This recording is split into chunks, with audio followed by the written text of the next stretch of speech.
Baiklah Bapak Ibu yang dirahmati Allah Subhanahu wa taala, marilah kita awali kajian agama pada pagi hari ini dengan bacaan basmalah. Bismillahirrahmanirrahim. Untuk selanjutnya kepada Al-Ustaz Alimun SAG kami persilahkan dengan segala hormat. Bismillahirrahmanirrahim. Assalamualaikum warahmatullahi wabarakatuh.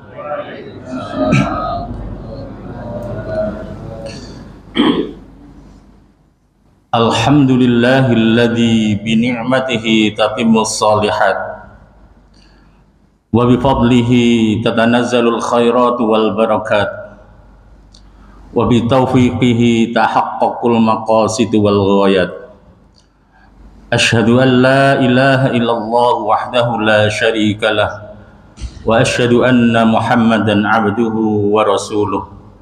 Allahumma salli wa sallim wa barik ala sayyidina Muhammadin wa ala alihi wa ashabihi wa man tabi'ahum bi ihsanin ila yaumiddin. Allahumma bika asbahna wa bika amsayna wa bika nahya wa ilaihin nusyur. Asbahna ala fitratil Islam wa kalimatil ikhlas wa ala dini nabiyina Muhammadin sallallahu alaihi wasallam wa ala millati abina Ibrahim hanifa wa ma kana minal musyrikin. Allahumma ja'alna mimman shoma ramadhana imanan wa ihtisaban. Allahumma ja'alna mimman qama ramadhana imanan wa ihtisaban. Allahumma ja'alna mimman qama lailatal qadri imanan wa ihtisaban.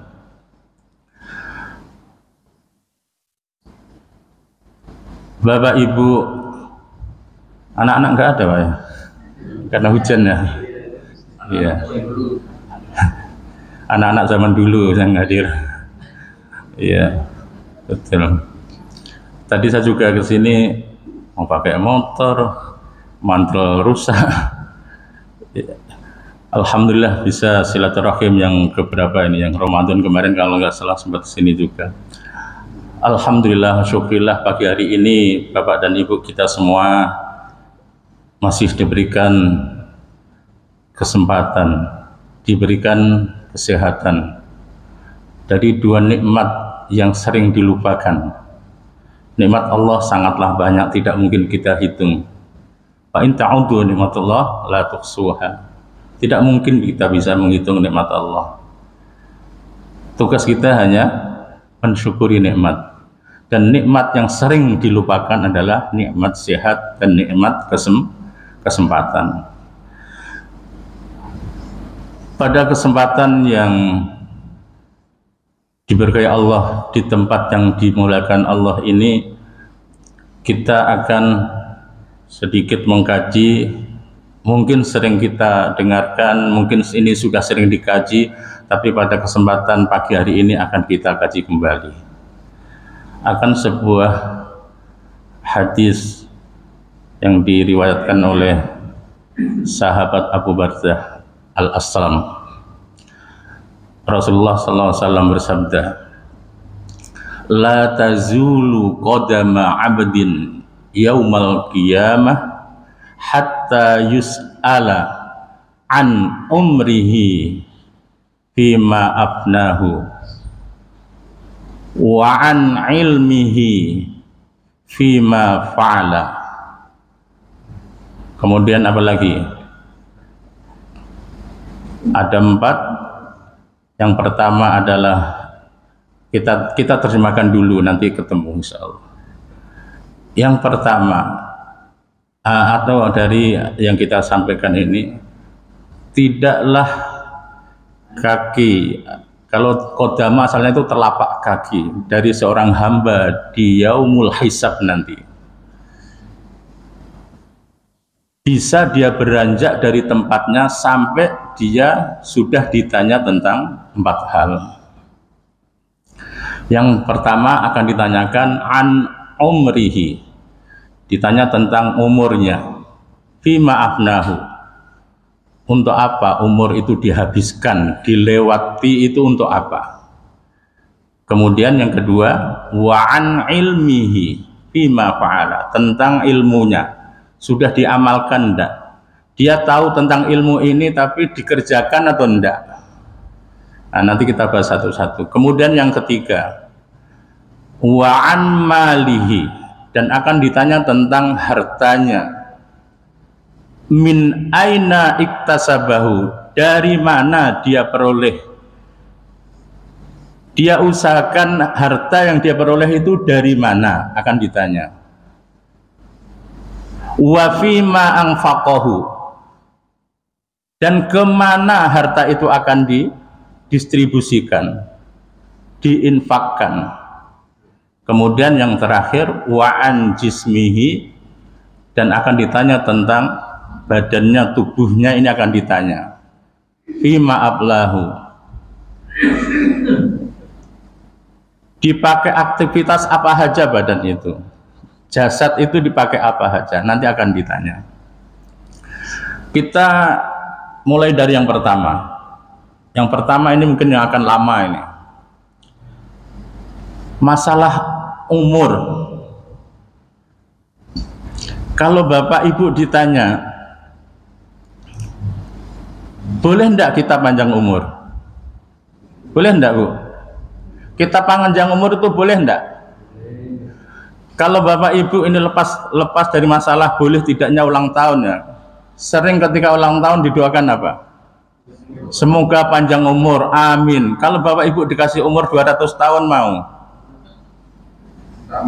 Kan minta panjang umur, amin gitu kan. Kasih umur 200 tahun. Mau enggak dikasih umur 200 tahun? Seharusnya bilang mau. Tadi kan di awal udah ditanya, panjang umur itu boleh enggak? Boleh kan? Boleh. Suatu saat Rasulullah ditanya oleh seorang A'rabi. A'rabi itu orang Arab kampung. Wakila ya Rasulullah. Ya Rasulullah. Hadisnya itu man khairun nas, kalau nggak salah begitu. Nanti aukamakol, siapa manusia terbaik itu? Jawaban Rasulullah apa? Qala khairun nas man tala umruhu wa hasuna amaluhu, wa syarrun nas man tala umruhu wa sa'a amaluhu. Sebaik-baik manusia, Rasulullah itu kalau ditanya oleh sahabat ini, jawabannya itu sama-sama khairun nas tapi beda-beda.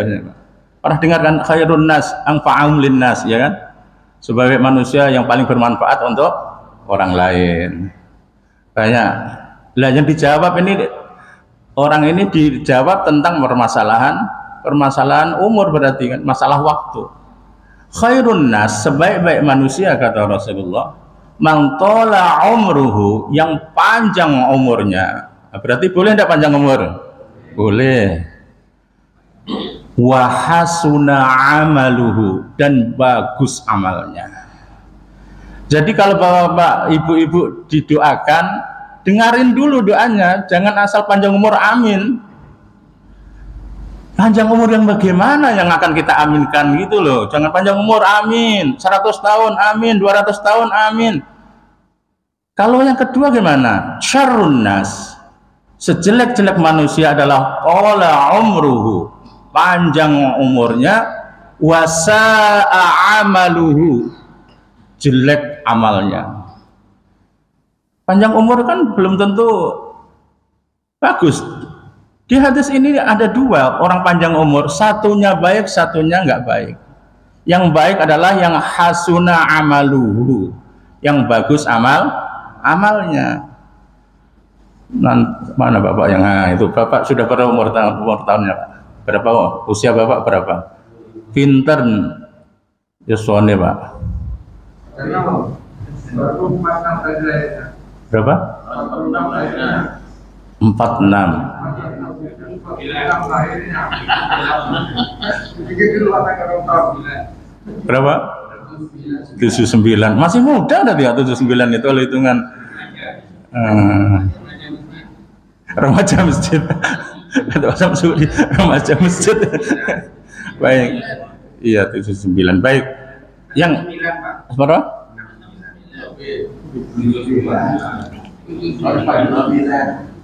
Tahun 46 Pak berarti enggak?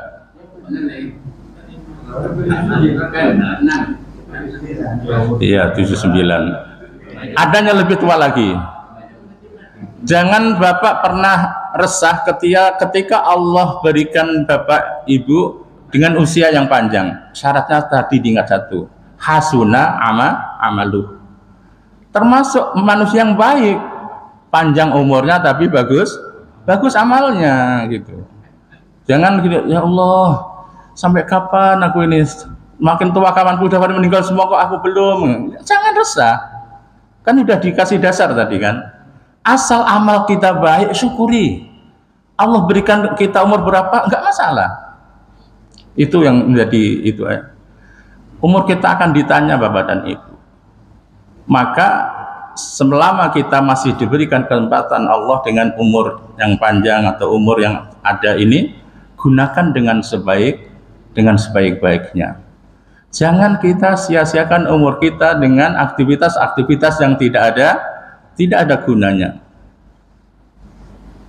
Min husni islamil mar'i tarkuhu ma la ya'nihi. Kalau Bapak Ibu kepengen tahu Islamku ini apik enggak? Islam saya ini bagus atau tidak? Maka cirinya adalah tarkuhu ma la ya'nihi. Dia akan tinggalkan aktivitas-aktivitas yang tidak bermanfaat. Aktivitas-aktivitas yang sia-sia itu akan ditinggalkan. Itu berarti Islamnya bagus dia. Yang tidak bagus mahum mukhalafahnya, berarti kan kebalikannya itu. Aktivitas tidak penting dilakukan terus. Apalagi untuk kita yang sudah umur 40 tahun ke atas. 40 tahun ke atas itu Pak, sudah nampak di depan kita, seakan-akan akhirat itu sudah di depan kita gitu loh. Nggak ada kita lagi memburu dunia di atas 40 tahun itu. Usahakan boleh enggak kita memburu dunia atau mengambil dunia itu? Boleh. Wala tansa nasibaka minad dunya. Jangan lupakan hakmu terhadap dunia ini. Boleh enggak? Boleh. Tapi sudah berbeda. 40 tahun ke atas dengan sebelum 40 tahun harus dibedakan. Ketika 40 tahun ke atas, orientasi akhirat harus lebih dominan. Mencari dunia untuk akhirat. Setelah didapat, konsentrasinya ke akhirat aja gitu. Dunianya kan sudah didapat ini. Masuk masih buru terus. Sampai kapan nanti? Gitulah ya. Jangan sampai kita menyia-nyiakan waktu. Ibnu Qayyim al-Jauziyah pernah berkata, idha'atul waqti asyaddu minal maut. Menyia-nyiakan waktu itu lebih dahsyat. Baiknya atau jeleknya berarti? Jeleknya. Minal maut, lebih dahsyat daripada kematian. Li'anna idha'atal waqti taqta'uka 'anillahi wad-daril akhirah. Karena menyia-nyiakan waktu itu memutuskan kamu dari mengingat Allah dan kampung akhirat. Wal mauta yaqta'uka 'anid dunya wa ahliha. Sedangkan kematian itu hanya diputus kamu karena dunia itu hanya memutus memutus kamu dari dunia dan ahli dunia ini. Berarti nyanyikan waktu itu lebih dahsyat dosanya lah, kira-kira begitu. Ini harus hati-hati.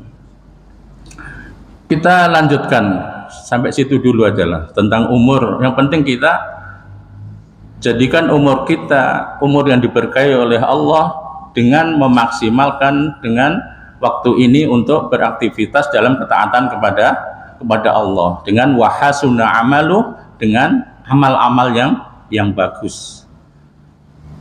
Kemudian yang kedua, kita akan ditanya Bapak dan Ibu, wa'an ilmihi fima fa'ala, ditanya tentang ilmu. Dipraktekkan enggak kita setelah dapat ilmu itu? Mengaji kemana-mana, ilmunya luar biasa, praktek tak? Nah, cobalah. Secara teori luar biasa, prakteknya sama enggak setelah dia dapat ilmu itu, dipraktekkan enggak? Salah satu contoh bapak-bapak ini dulu, bapak-bapak dulu. Setelah kita tahu ilmu bahwa jamaah bagi seorang laki-laki itu di mana, Pak? Sholat laki-laki 5 waktu di mana? Di masjid. Dulu kita tidak tahu, oke, dulu tidak tahu.